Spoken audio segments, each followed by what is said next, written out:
on, guys? Welcome back to the channel. In today's video, we're going to be talking about which ratings matter at the quarterback position within College Football 25. I have a really good example for you today with UTEP and this connected Dynasty that I've been doing, because this quarterback is a 90 overall. Skylar Locklear, you would think would be a really solid quarterback, has a couple of traits. He has enough medium accuracy to have the silver step up trait, and he has enough deep accuracy to have the dot trait. However, he has not been that good of a quarterback for me, not as compared to some of the other quarterbacks that I've used that have been lower overall, and certainly not compared to the other quarterbacks in the game that I've used that were 90 plus overall. When we take a look at his stats, he has 16 touchdowns to 9 interceptions. I feel like he's an interception machine, and yeah, there's some struggles with the players that we're utilizing to throw the ball to, but they're not the worst that I've ever used. Some of them have the layout capability.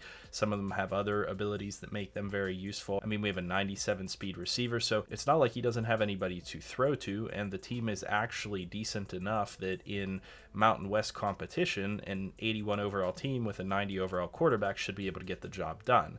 The problem is there are some obvious ratings here that are holding him back, and primarily one rating, which I always consider to be probably the most important single rating for a quarterback within the game, which is his throw power. His throw power is only an 87, and if you know anything about me, I set the minimum threshold for throw power for a quarterback at 90, and there's a really good reason why, because anytime you throw a football with under 90 throw power, it takes so long for it to get to its target that defenders have way too much time to react. And it's not like we're on Heisman difficulty in this one. We're in All-American difficulty with adjusted sliders, so it's not like defenders should be glitching to pick every single pass that I slightly misthrow or make a slightly bad judgment call on.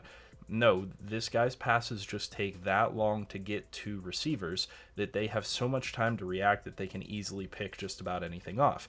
Now, this guy also has 99 medium accuracy, 94 short accuracy, 89 deep accuracy, 99 throw on the run, 94 throw under pressure, so it's really not like the accuracy is a problem whatsoever. It truly is the throw power above anything else that is causing issues. Now, what else matters for a quarterback? Well, the next thing that I would like to highlight is their athleticism, because a lot of people, especially in college football, are going to want to be able to run option style stuff. You're going to want to be able to roll out of the pocket. You're going to want to be able to escape.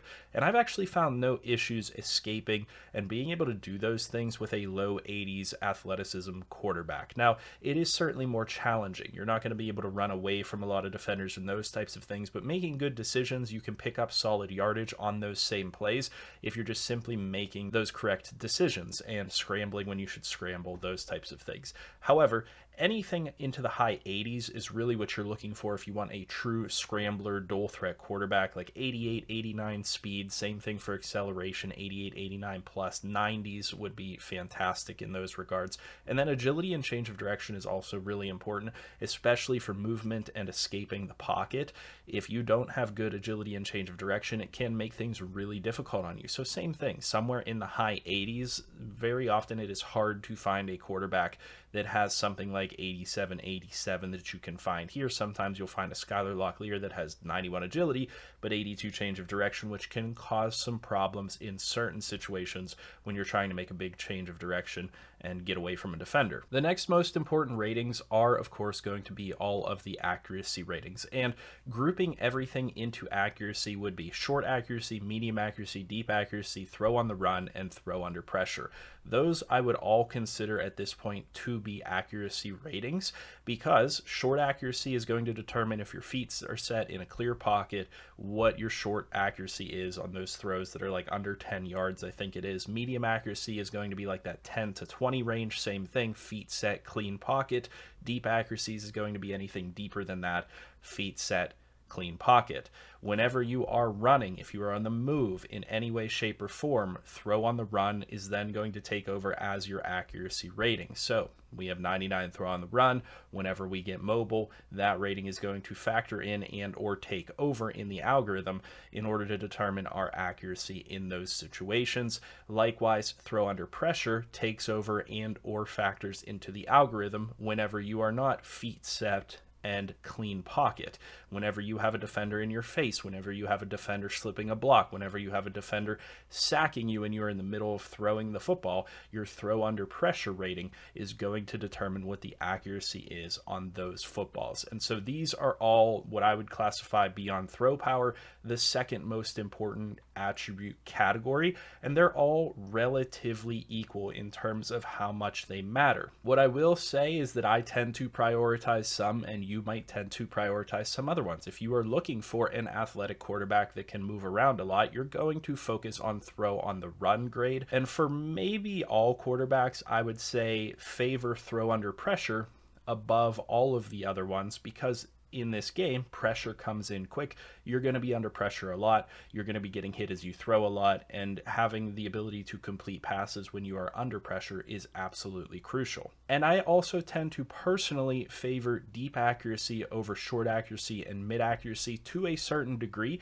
because just about every quarterback archetype, I think actually every quarterback archetype in this game, can get bonuses to short accuracy and medium accuracy, but not all quarterback archetypes can upgrade their deep accuracy. Generally speaking, scrambler quarterbacks don't get upgrades to their deep accuracy. And so if you start off with really low deep accuracy, you're going to find it incredibly inconsistent to be able to complete deep balls to your receivers on those verts, streaks, whatever it might be. And realistically, that's everything that matters for quarterback. Now, there are a couple of other ratings here to consider. The awareness rating, as far as I understand, does actually now factor into some of the algorithms since they've updated them a few years ago within Madden, and that all carried over to college football as well. So awareness does factor into a certain degree, but awareness is going to overinflate a quarterback's rating. So you can really get away with awareness somewhere in like the 75 to 80 range.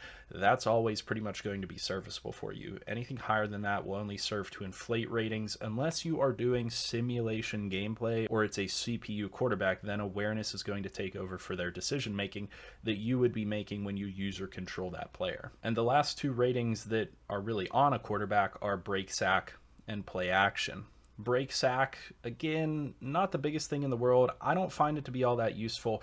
In this game, I have had some instances where I've been able to break a sack and then throw a ball downfield, and it felt really good to be able to get out of that. But I feel like more often than not, even if you have good break sack, you're going to break a sack, and then a second defender is just going to finish that sack off. So that's been my experience with it.